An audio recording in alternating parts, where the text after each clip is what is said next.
दोस्तों कैसे हो आप लोग। आशा करता हूँ कि आप लोग ठीक होंगे। जैसा कि आप सभी को पता है कि बिहार में टीआरई 4 का बहाली कभी भी आ सकता है और जैसे आप सभी को मैं सूचित करते आया हूँ कि टीआरई 4 का बहाली सितंबर माह में देखने को मिलेगा और आज के बाद सितंबर माह कल से शुरू होने वाला है। ऐसे में बहाली कभी भी नोटिफिकेशन आउट हो सकता है बीपीएससी के माध्यम से। आप सभी से आग्रह करता हूँ कि आप सभी अपनी अपनी तैयारी में जुट जाएँ। अगर तैयारी कर रहे हैं तो बहुत ही अच्छी बात है, अगर तैयारी नहीं कर रहे हैं तो अभी भी वक्त है। आप जितना ज़्यादा मेहनत के साथ पढ़ाई करेंगे आप सफलता के उतना ही करीब पहुंचते जाएंगे। आज का टॉपिक जो है बहुत ही महत्वपूर्ण होने वाला है। बिहार की नदियां से संबंधित हम लोग प्रश्न जानेंगे, पढ़ेंगे और याद करेंगे।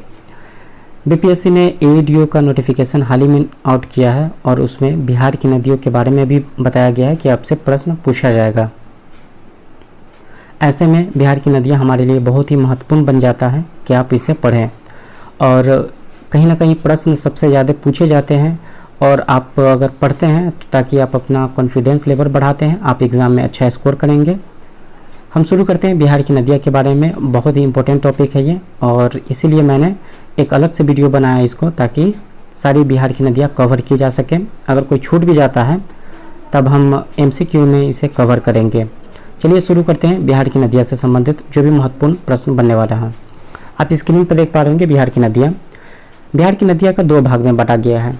इसका जो उद्गम भी है और प्रवाह है, इसको 2 हिस्सों में बांटा गया है और दो किस तरह से है उसको हम पढ़ने वाले हैं इस वीडियो में। एक है हिमालयन और दूसरा है पठारी। हिमालय से निकलने वाली नदी जो बिहार में बहती है उसके बारे में पढ़ेंगे और जो पठारों से निकलती है नदी उसके बारे में भी हम पढ़ेंगे। यहाँ पे आप देख सकते हैं हिमालय नदी। हिमालय नदी का जो खास बात है वो उत्तर दक्षिण में मिलती है ये हिमालय की नदी। वहीं पठारी नदी की हम बात करें तो दक्षिण से उत्तर की तरफ मिलती है। एक एक को हम अच्छे से पढ़ते हैं ताकि हमें कॉन्सेप्ट क्लियर करना है और अपने एग्ज़ाम में अच्छा स्कोर करना है। सदा नीरा का मतलब होता है सालों भर पानी। जो स्वाभाविक बात है, अगर कोई हिमालय से नदी निकल रही है तो वो बर्फ़ पिघलने के कारण हो तब या अन्य मतलब अत्यधिक बारिश होने के कारण हो तब वो हमेशा उसमें पानी भरा ही रहता है। इसको युवा नदी भी कहा जाता है। हिमालय नदी जो होती है युवा नदियाँ भी कहलाती है। वहीं मार्ग बदलने वाली भी नदी है। मार्ग बदलने वाली भी नदी किसे कहा जाता है तो वह हिमालय नदी में आता है, क्योंकि हम सभी जानते हैं कि बिहार का जो शोक नदी कहलाता है वो कोसी नदी को कहते हैं। और कोसी नदी को इसलिए कहते हैं कि वो कब किस समय अपना रुख बदल लेगा किसी को कोई अंदाज़ा नहीं है, इसलिए बिहार का शोक नदी कहा जाता है कोसी नदी को। और कोसी नदी हिमालय नदी का हिस्सा है। अब हम बात करते हैं पठारी नदी। ये दक्षिण से उत्तर की तरफ, अब यहाँ पे देख सकते हैं उत्तर से दक्षिण है, वहीं पठारी नदी जो है दक्षिण से उत्तर की तरफ बढ़ता है। ये वर्षा आधारित होती है। ये सालों भर पानी इसमें नहीं होता। वर्षा होगी तो पानी होगा, वर्षा नहीं है तो वो सूखा हो जाता है। सीधी या वृद्ध नदी, यानी कि ये सीधी है और वृद्ध है, ये अपना कोई रास्ता इधर उधर नहीं मुड़ती है। इसको अस्थायी नदियाँ भी बोला जाता है। क्या बोला जाता है? अस्थायी नदियाँ। वहीं हिमालय नदी को बोला जाता है युवा नदी। एक एक इम्पोर्टेंट बातें इसमें की बहुत अहम हो जाता है आपके एग्ज़ाम को लेकर। आपसे सीधा प्रश्न पूछा जा सकता है कि युवा नदी किस नदी का हिस्सा है, हिमालय या पठारी का। अगर आप अच्छे से पढ़े होंगे तो आप सही आंसर इसका बता सकते हैं, हिमालय नदी।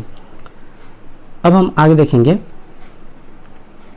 यहाँ पे जो सबसे ज़्यादा प्रश्न पूछे जाने वाला बनता है टॉपिक वो यही है।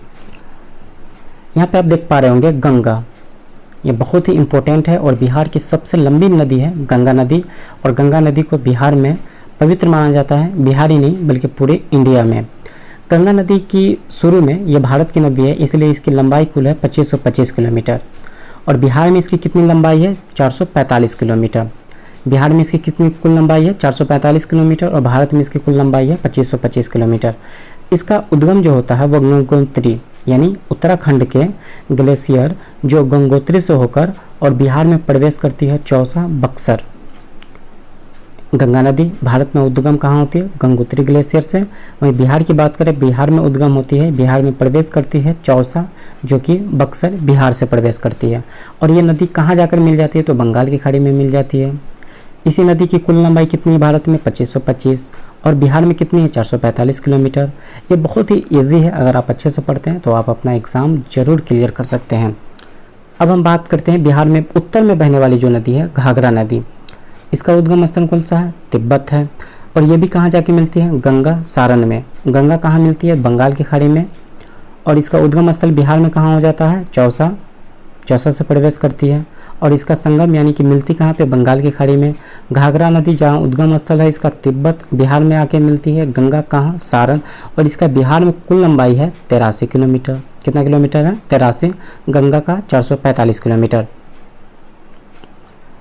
अब हम देखेंगे और उत्तर में बहने वाली जो नदी है उसके बारे में। गंडक नदी।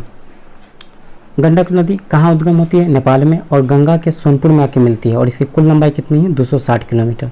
कुल लंबाई 260 किलोमीटर। गंडक नदी कहाँ से निकलती है? नेपाल। मिलती कहाँ? बिहार में। गंगा सोनपुर 260।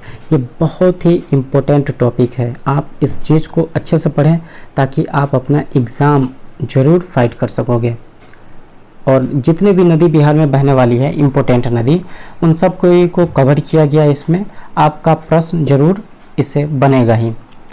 अब हम बात करते हैं बूढ़ी गंडक के बारे में। बूढ़ी गंडक सोमेश्वर की पहाड़ी से निकलती है, ठीक है। और ये बिहार से निकलने वाली लंबी नदी है। बिहार से निकलने वाली सबसे लंबी नदी है। सोमेश्वर की पहाड़ी से निकलती है और गंगा खगड़िया में जाके मिलती है। और इसकी कुल लंबाई बिहार में है 320 किलोमीटर। बिहार में इसकी कुल लंबाई जो है वो 320 किलोमीटर है।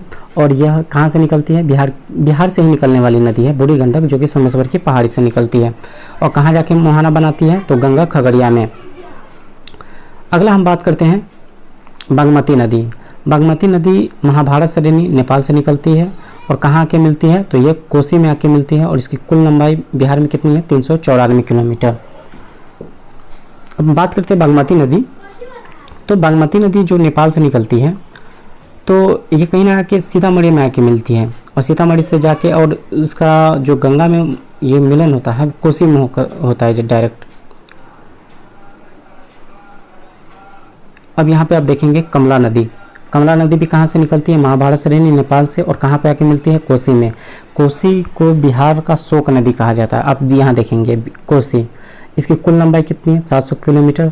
ये कहाँ से निकलती है? गुसाई स्थान नेपाल से। कोसी, कमला, बागमती, ये सभी नदी कहाँ से निकल रही है? नेपाल से। और नेपाल के अलग अलग स्थानों से महाभारत श्रेणी से कमला और बागमती नदी, वहीं कोसी नदी गुसाई स्थान से निकलती है। और यहाँ कहाँ मिलती है? कटिहार में। गंगा के कुरुसेला कटिहार में मिलती है। इसकी कुल लंबाई 260 किलोमीटर है। और ये बहुत ही तबाही मचाती है भाई। अभी जैसे कि आप सभी को पता है कि उत्तर बिहार में बाढ़ का सबसे ज़्यादा अगर कोई कारण बनता है तो वो कोसी नदी बनता है। नेपाल में ज़्यादा पानी होने की वजह से या किसी अन्य कारण की वजह से बिहार में सबसे ज़्यादा अगर तबाही कोई नदी लाती है तो वो कोसी नदी लाती है। इसलिए बिहार का शोक कहा जाता है कोसी नदी को। कोसी नदी नेपाल में कहाँ से उद्गम होता है? तो गुसाई स्थान से। बिहार में कहाँ आके मिलता है? तो कुरुसेला कटिहार में मिलता है। और बिहार में इसकी कुल लंबाई कितनी है? तो 260 किलोमीटर। अब हम बात करते हैं महानंदा, जो कि उत्तर बिहार में बहने वाली एक महत्वपूर्ण नदी है महानंदा। यह सबसे पूर्वी नदी है। बिहार का सबसे पूर्वी नदी कौन सा हो गया? महानंदा। पूर्णिया में बाढ़ आने का कारण महानंदा नदी के कारण है। वहीं कोसी, कटिहार और उत्तर बिहार में बाढ़ का कारण बनती है, तो पूर्णिया में बाढ़ का कारण महानंदा नदी बनती है। और यह नदी वेस्ट बंगाल के दार्जिलिंग पहाड़ी से निकलती है। कहाँ से निकलती है ये? वेस्ट बंगाल के दार्जिलिंग पहाड़ी से। और यह मिलती है गंगा मालदा में। गंगा मालदा में आकर मिल जाती है। अब हम पढ़ेंगे दक्षिण नदी के बारे में। अभी तक जो भी मैंने पढ़ा वो सभी था उत्तर बिहार से संबंधित नदियाँ, और उत्तर बिहार में बाढ़ आने का जो भी कारण था वो सभी के बारे में हमने पढ़ा। बिहार का शोक नदी कोसी नदी को कहा जाता है। पूर्णिया में बाढ़ आने का कारण महानंदा नदी को बताया गया है। अब हम बात करते हैं दक्षिण नदी कर्मनाशा। आप इसको अच्छे से याद करेंगे। बिहार में पूछा जाता है प्रश्न कि इसमें से दक्षिण की तरफ बढ़ने वाली नदी कौन सी है या उत्तर बिहार में बढ़ने वाली नदी कौन सी है। 3 ऑप्शन देकर आपको एक ऑप्शन को अलग करना होता है। तो आप जितना अच्छा से इसको पढ़ेंगे उतना ही बेहतरीन आप इसमें स्कोर कर सकते हैं। दक्षिण बिहार की नदियाँ बहुत ही इंपॉर्टेंट है। इसका उद्गम स्थल यहाँ पे है और मुहाना यहाँ पे आके मिलती है। कर्मनाशा विंध्य पहाड़ी से निकलती है और कहाँ मिलती है? गंगा चौसा बक्सर में आके। वहीं हम बात करें उत्तर बिहार में तो गंगा भी कहाँ आकर मिलती है? चौसा में, बक्सर की। सोन नदी अमरकंटक मध्य प्रदेश से निकलती है और गंगा के दानापुर में आकर मिलती है। सोन नदी कहाँ आकर मिलती है? तो दानापुर में। सोन नदी का उद्गम स्थल कौन सा? अमरकंटक, मध्य प्रदेश। अब हम बात करते हैं पुनपुन नदी। ये झारखंड के पलामू से निकलती है और गंगा फतुहा पे आके मिलती है पुनपुन नदी। बीपीएससी ने बहुत सारी प्रश्न पूछा, इसमें से कौन सी दक्षिण नदी है, तो पुनपुन नदी। फाल्गु या निरंजना, फाल्गु नदी को निरंजना नदी से भी जाना जाता है। ये छोटा नागपुर के पठार से निकलता है और यह गंगा और पुनपुन में आकर मिल जाती है, गंगा और पुनपुन में आकर मिल जाती है। और एक और इम्पोर्टेंट है अजय। अजय नदी कहाँ से निकलती है, जमुई से, जो बिहार से झारखंड जाती है। इसका सभी नदी बाहर से आती है, लेकिन यह नदी बिहार से झारखंड जाती है और गंगा के पश्चिम बंगाल में जाकर मिल जाती है।